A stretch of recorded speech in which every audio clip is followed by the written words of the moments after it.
Hello and welcome to Listen to Local with Adam Velo. And once again, I am Adam Velo, and I suspect this won't change at any point in the future, but just have to put it out there. But in the chair beside me is someone that is different, just like it has been for the last few weeks as well, who is an artist who is having a breakthrough year, one of the main faces of the self-described Australian sharehouse pop scene. Welcome to the show, Hassall. And Oh, thank you so much for having me. Yes. I don't think I'll do the interview like this, to be honest, but just got to put that on to start off with. Pleasure to have you. As I say, breakthrough year with an album release that's been picked up on Triple J and other radio stations around the country, and you do have the headline tour coming up as well, which we'll get to that second point later. But for now, as I say, first album, which is called Means More to Me Than It Does to You, which I think is a lovely collection of your work, including popular releases like Dinner Table and Tracy Grimshaw. Tell us all about the title of this album and how it relates to yourself and your work. Absolutely. Oh, thank you so much. So the title, means more to me than it does to you. That came about, I think, around maybe 3 years or so ago now. I was in a bit of a jam with writing. I was really struggling to write without getting really stuck thinking about who was going to hear it, and what they were going to think, if they were going to understand it in particular. I've always written really, all my lyrics are very specific, Mm. and there's not really many metaphors or abstract lyrics in there. And I think I got to a point where I was trying some new things, and I was getting a bit in my head about, if people were going to understand it or not. And I got to a point where I said, you know what, Matilda, just pretend you're writing for, it was an EP at the time in my head, pretend for an EP that's called Means More to Me Than It Does to You. And that way, if anything doesn't make sense to people, the title's kind of got it covered. Yeah. So it was just a kind of songwriting trick for myself, and it really did help. And I started writing, for myself a bit more than anyone, and obviously got a collection of songs together and ended up making the album titled that anyway. So Yeah. that's the story of that. Yeah, it's Yeah. kind of changed a few different things. So like, definitely some of the topics I cover in the album are things that affected me more than person B in and whatnot. So it kind of does cover a few bases as well, which was helpful.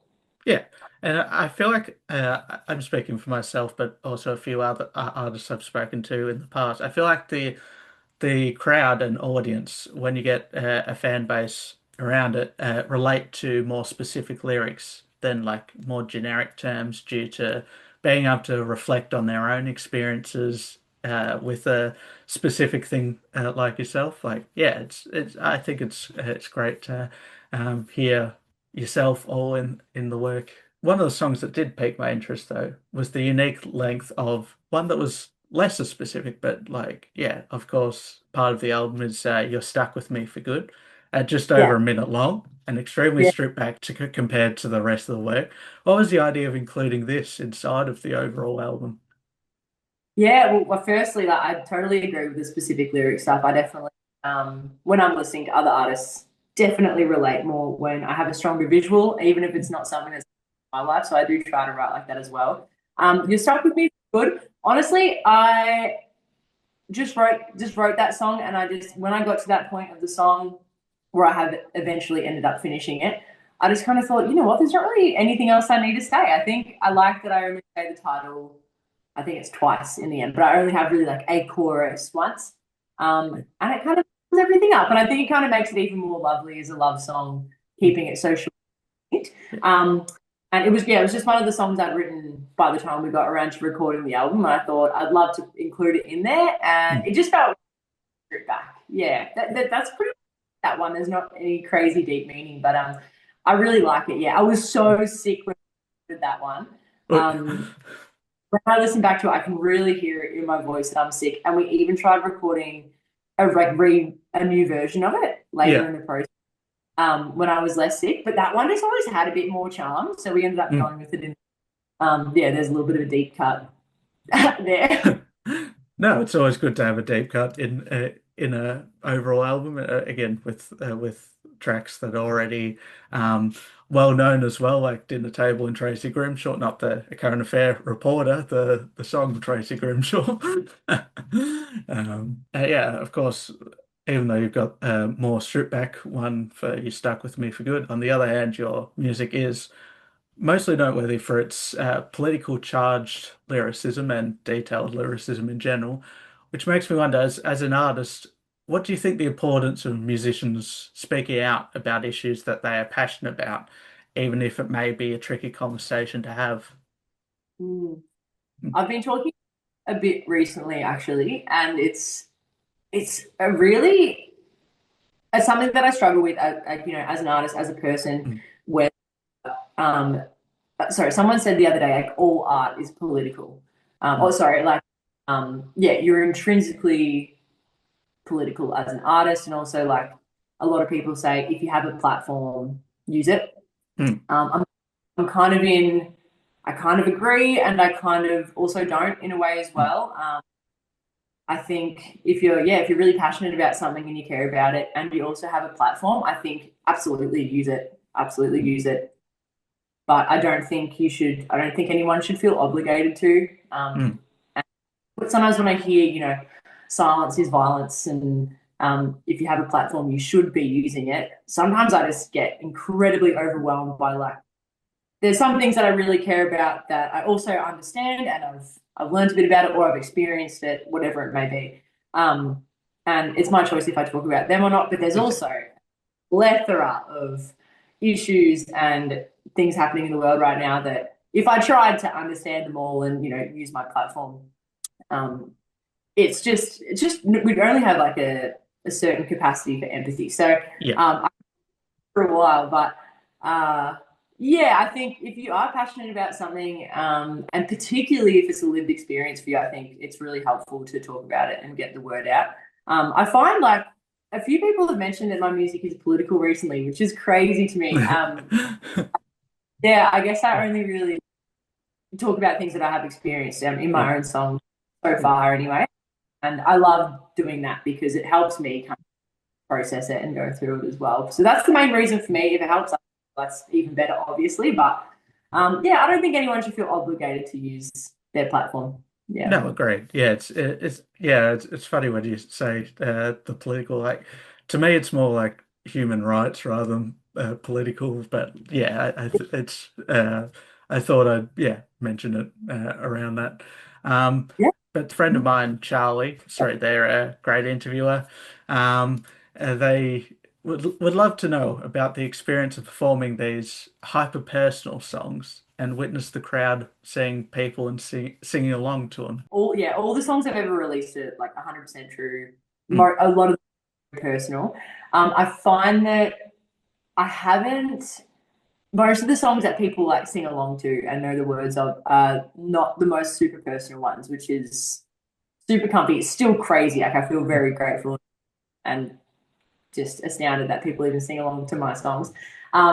But I do remember a song I released ages ago now called Mr. Therapist is like mm. was even my most personal song. And I remember when I launched that EP, people were singing along to that and like Yeah, that made me feel like really emotional because it's one thing to release a song. I feel pretty comfy putting it out in the world. Um, Once the song's fully written, I'm like, cool, that's a complete package. I can do whatever I want with it. But yeah, hearing people like sing along and just realizing that they'd actually listen to the lyrics and like consume them and they're in their heads was just wild to me. mm, And it was interesting to play this album on the tour because there are a lot of songs like that. And yeah, if people knew the words, I would be. It definitely has the potential to make me feel quite emotional. But I'm always surprised. To know, yeah, I'm always surprised when people know the lyrics. Wow, that is so random. Like that's so cool. Yeah, yeah, yeah. It's always great to see the passion from the fans and being able to understand, the stories that you are putting out there. And yeah, I mean, obviously, the tour, I'm going to be, of course, there for the shows, and I'm excited to sing along with them as well. I Um, can't wait. But there was one thing that I noticed the other day. Again, another album related thing was when Dumb as Small has since made an unofficial appearance in Guitar Hero, How getting ordered by Nick after starring just as a throwaway voice note. So my question is, do you have your own go-to Guitar Hero song? And if you don't, like, yeah. I don't play much Guitar Hero, and I never grew up with like stuff in my house. But housemate Kez does. She still has this like knockoff version of Guitar Hero Yeah, that has heaps on it. yeah, And anything by Blink is my answer. Anything by Blink. If I was yeah, to yeah, play a song, yeah. Hope maybe um, First Date if they had it by Blink, yeah, but usually it would be the small things. They'd probably have all the small things. yeah. Yeah, anything by Blink. Yeah, I'm your girl for Yeah, sure. yeah. But I love saying that, just the connection between all the members and like, of course, just saying out as a silly voice note in the first place. Oh, it Yeah. was Nick Rakers who made this, and he played proper Guitar Hero. Yeah. Like he brings it and stuff. Um, and yeah, I made a music video for Numb Smile on Visualizer, Yeah. and in it, I'm guitaring the Guitar Hero. And while I was recording it, I was just like, "Oh, Nick is gonna see this, and he's gonna be watching my fingers and being like, you are so wrong." Yeah. And I messaged him. I said, "You are going to judge me, please don't." He said, "I'm gonna make that song official." Oh, like that's just Hey. never Yeah. happened. It's so Yeah. Yeah, yeah. yeah. And yeah, I mean, this year you've had, I'd say, some pretty wicked support tours this year with the gorgeous Mia Ray and the iconic band, of course, Killing Heidi. What were your personal highlights from being on the road across these tours? Oh yeah, you're right. I've been very grateful with the shows I've played this year, and those two were probably my favorite tours as well that I've jumped on board for. Playing with Mia Ray was incredible. I really loved. We got to play a few different shows with Mia, and some were solo, some were duos, some were with the band, which was really fun. Mm. And my favorite, probably the very first one that we played. Oh, my for my own set, it was probably the first one that we played, which was in Brisbane, Oh, and yeah. it night, and I just played a solo set, and I think it was because it was the first show I played with her, and I got to experience her audience. Mm. Mia Ray has the loveliest fans, you being one as well. Yeah. Yeah, just like the demographic that she kind of pulls in, are just so supportive. And I also just love people in Brisbane, so that we Yeah. had a really that night, and I love watching her set in Ballarat as well, where you were. Yeah. Um, Yeah, the Killing Heidi tour was incredible. It was just great to be a part of supporting, yeah, like you said, an iconic band. And also all three bands that were on the tour were all female fronted. That was really, really cool. Really comfy because it's really Mm. common to go on, I'm the only female out of everyone, which is really fun as Mm. well, but it was cool to be in that environment. For sure. Also, fun shows this year with Crash Test Dummies. Yeah. I just did for their Melbourne leg, and that Yeah, was yeah. really cool. Yeah, yeah. They're my highlights, I'd say for sure. Yeah, I love that for sure. Yeah. And I mean, of course, yeah, being on the road, of course, that brings us to what we've referenced a couple of times already. But you yourself are going to be on the road through the headline tour. So what will make a headline Hassle show or a Hassle tour different to a support set that some of us might have come across your music through that? Yep. Well, I have some ideas. We'll see how many I can pull off. Um, I might go left of center here. Well, actually, okay. Where do I begin? First, I want to play the whole album that we just Yeah. released. I really want to play every single song. Um, and I'm really excited to do that. Yeah. And the band a little bit, so I'm playing with some new people, and I you've seen me twice with the band now, I think, and believe so. I reckon Yes. some of those members because they was filling in and stuff. So Yeah. playing with a new group of people, which will be really, really fun, and I'm really excited. Something I want to do, which is a bit left of center, is I've really always wanted to project my lyrics onto Oh the yeah. stage. Yeah. Because love, I just love like reading along to lyrics, and even just Mm. like see a band. Sometimes it's hard to hear everything that they say. Yeah. So that's something I want to do. I would not do that for a support set. So and that's the goal for at least the Melbourne show. Yep. And maybe a different outfit. Well, I mean the budget goes up as the headline one, so so does the wardrobe. No, yeah, the lyric side is fantastic. I don't think I've seen an artist that has had that idea. I mean, I know that I saw a J Flip which had every single lyric from all the songs, but like it was a static display rather than a dynamic display. But yeah, Oh, cool. Whoa. yeah, Hectic. What? yeah, yeah. So I mean, some fascinating ideas in there, and yeah, hopefully they pull off. We'll of course be excited about the new outfits and all that. Um, but like, of course, you yourself will have supports in a kind of a full circle thing. But you opened a call out for any support acts on your Instagram page about a week ago now. Um, Yeah, how is how is the response to this, and what's the process looking like so far in evaluating it? it was so good. It Yeah, was such. I was expecting. I work with a booking agent at the moment, yeah, and I put this post up, and I was like, all right, okay. I was like, and I'm like, this is gonna be a flop. Like, I'm gonna get like two comments. It's gonna be a flop. And then, yeah, by the next day, I had like 80 comments of people who yeah, were like, keen to play, which is just so crazy to me. It kind of reminds me, like, even though people aren't always engaging, messaging, and commenting and stuff, like, they are there.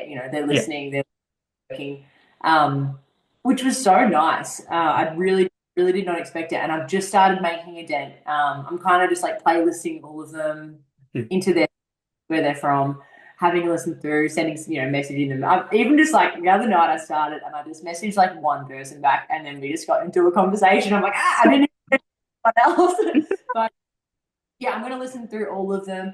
And yeah, I guess just pick what music I resonate with the most. yeah, Um, it's pretty much how I'm going to go about it. Yeah. yeah. Um, already like, God, there's just so much good music in Australia. Yeah, for Um, sure. And I mean, that's obviously what we try and champion here. But yeah, it's such an incredible, like I would say it is one of the, if not the deepest music pool of almost any country, to be honest with you. But yeah, yeah, guys, like I have no idea, but yeah, it's pretty crazy, and just how far apart everyone is. mm, Um, world. But we all yeah, kind of, like, in I would say my music is kind of indie rock mm, genre. Um, there really is an Australian indie rock sound, which is also yeah, really cool considering we're so far apart from each other. for But sure. yeah, really Yeah, exciting stuff. It's been a great way to find some new music. And like I said, I've only made a dent, but that's like this week's goal is to um, at least reach out to some people to open. I'm really yeah, excited. Be yeah, good. yeah. I mean that's the. It's one way to make a new playlist at very least, of course. Like, I'll be sharing that playlist of all the people I listen to. My favorite song of theirs when I'm finished. I think so. yeah. That's exciting. Yeah, yeah. Yeah. And but yes, we do have to dig down to one thing with, there has been rumors since the Killing Heidi tour. And I give you the chance to put them to bed here now with a listen to local exclusive. The Red Hat has been great discussed quite a bit with potential retirement. Can you confirm or deny he'll be on tour? And what's its future looks like? This is a huge question right Yeah. now. I'm going full Tracy Grimshaw. I, I think it is almost 100% confirmed that it might not be on tour. Oof.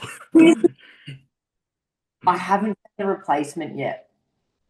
And I Right. think I want So for anyone who's listening who doesn't know who I am, I wear the same red hat for every single show I've done live, and I've done that for about 6 years now.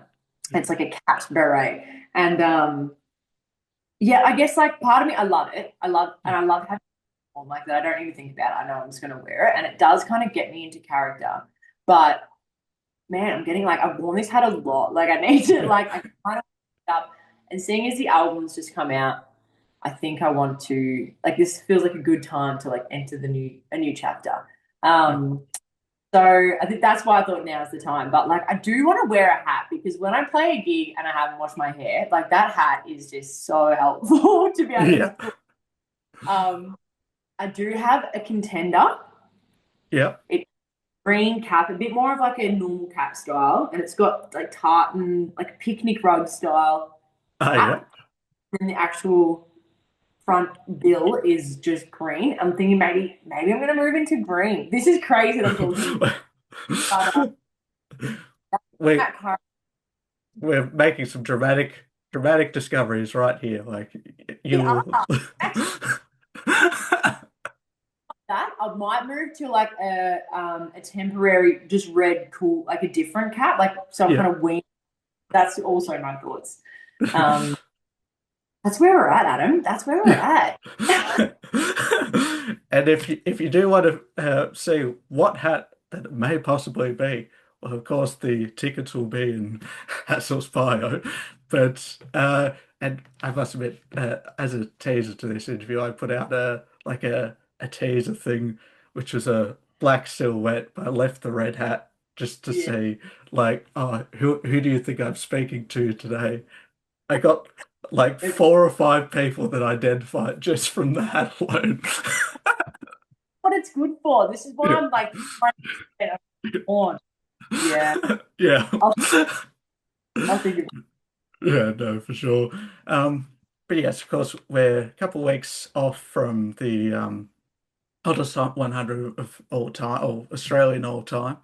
Ooh, And there's been a couple of discussions around it, including a graph that has been circling around from the AWMA with the representation of women in the countdown at 7%. Do you think this is a fair reflection considering the 50 years of Australian music, or do you think the number should have been higher? that's a great question. I've seen that graph. This is news to me, but it makes to me actually it makes a little bit of sense. As in, I don't think that's great, but I can Mm, thinking listening to it, that does make a bit of sense. Look, should it have been higher? I can't really comment. People voted for the songs that they of course. like that's kind of where I'm at.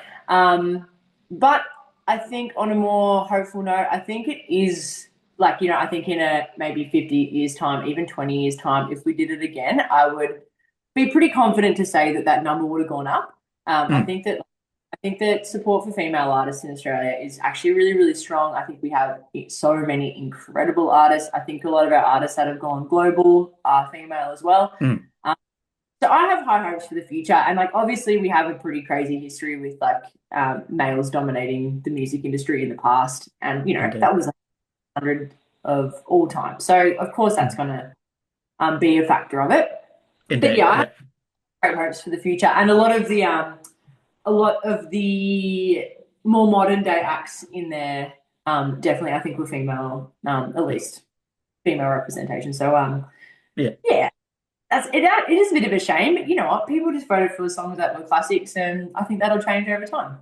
Of course, yeah. I mean, you saw like Amel and the Sniffers getting their first shot properly in countdowns like that, and yeah, obviously a few other female led. So yeah, I mean, it's not like the list was more the female led artists were from years ago. They were all modern. So yeah, I mean, hopefully you could crack the list in the future, of course. Yeah. And yeah, so the question that I do ask most artists, but I may have borrowed from again my friend Charlie. What are your local listens right now? One from either Nam or your original hometown of Geelong. and Mm, one in general across Australia. that's a great question. Who am I listening to right now? From Geelong, I always love Bones and Jones. Mm, I don't. They're just great retro rock. yeah. Always phenomenal. Also from the Geelong area is Polyman. Do you know Polyman? Yep. Yeah, I know. Yeah. They, Yeah. they haven't released anything in a little while, Yep. but anything Polyman does performs, I'm just like I eat it up. So Yeah. good. Or from the Geelong region. Um, I'm sure you'd be all over this one as well. Like Folk Beach Trio just put out an Yeah. album, and just everything that they do is incredible. Um, that's all that's coming to mind for me right now. Oh, my great friend. Sorry, these are all Melbourne, but it's just going to have to be. My great Yeah, of course. uh, Lado, he is Darwin based as well. He released a single called "Moving," Okay. and Ben and I have gone back for a while now, and I absolutely like it. We're good friends, but I actually am like obsessed with his songwriting. Like he's probably my favorite writer that I know personally, and Yep. yeah, he's just put out a single called "Moving," and there's more songs to come, and I'm just so happy about it because I'm always like, when are you going to do more music stuff? When are you going to? Yeah. I did, fan, so keep an eye out on him. He's absolutely incredible. Yeah. Yeah. And if I were to suggest the listeners, you probably should all get on moving and check that out. But yeah, there's one thing that I love about, I mean, multiple things I love about your webpage, but this bit in particular, there's a quote I noticed, and I read it right here in front of me.